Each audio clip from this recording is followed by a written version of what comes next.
Let's go ahead and take a look at the coxal bone, or what some people refer to as the innominate bone.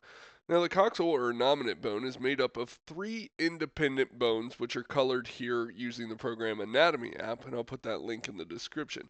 So we have the ilium, the ischium, and the pubis.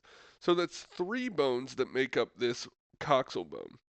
Now, this bone will set in the body sort of like this, with this structure here, this acetabulum laterally, and this structure here, which is the sacroiliac surface or the sacral surface, setting medially, because this is going to articulate with the femur, so the femur will come out here, and this will articulate with the sacrum or the spine to make up the pelvic girdle.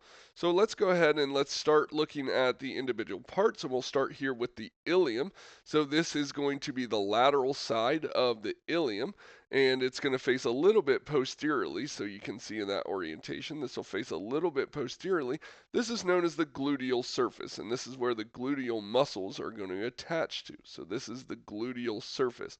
Back here, we have this depression, which is known as the iliac fossa. So on the medial side, right, so this is going to be medial, this is going to be the iliac fossa, that depression. Right, so notice that the ilium has this large surface here. This is going to be the iliac crest, sort of the top, this ridge right here, that's the iliac crest.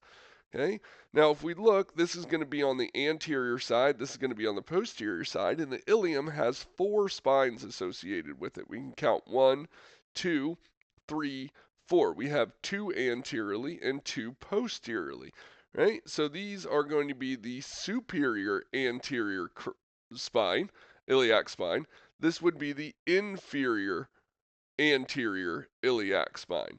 Okay, so superior anterior iliac spine, inferior anterior iliac spine, and then we have the posterior superior iliac spine, and then the inferior posterior iliac spine, right?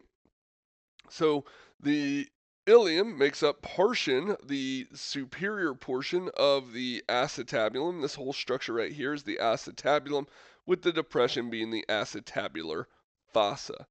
All right. And so here we have, again, the sacroiliac surface or the sacral surface. Okay. Now, if we go ahead and we come down here to this purple bone, this bone here, this is going to be the ischium. This is the ischium. So the ischium makes up what is going to be the posterior side of the acetabulum.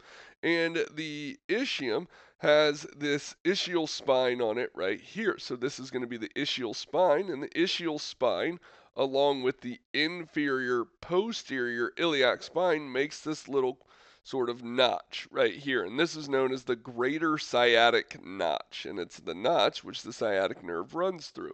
So this is the greater sciatic notch. And then inferiorly, just below that, we have the lesser sciatic notch. So we have the greater sciatic notch here and the lesser sciatic notch here. If we look, this sort of rounded projection here, this is going to be known as the ischial tuberosity. This is the ischial tuberosity. Okay. Last, we have this bone here in blue. This is the pubis bone. This is the pubis bone, and it's going to make up what is going to be the anterior portion of the acetabulum. So this is the acetabulum, the acetabular fossa, and it's going to make up the anterior portion of that. Now, the pubis bone has this little surface here, which is known as the symphysial surface, because this is where the pubic symphysis is going to be. So the other pubic bone would come up and articulate right here, right, to make up that pelvic girdle. So that is going to be the symphysial surface, okay? So we have the ilium, ischium, and the pubis, and all three bones make up this structure here, which is the acetabulum, and then the pubis and the ischium, so we have ischium, and then we have pubis here, are going to make this sort of foramen here, which is one of the largest foramens in the body. This is known as the obturator foramen, the obturator foramen, and those are the parts of the coxal or innominate bone.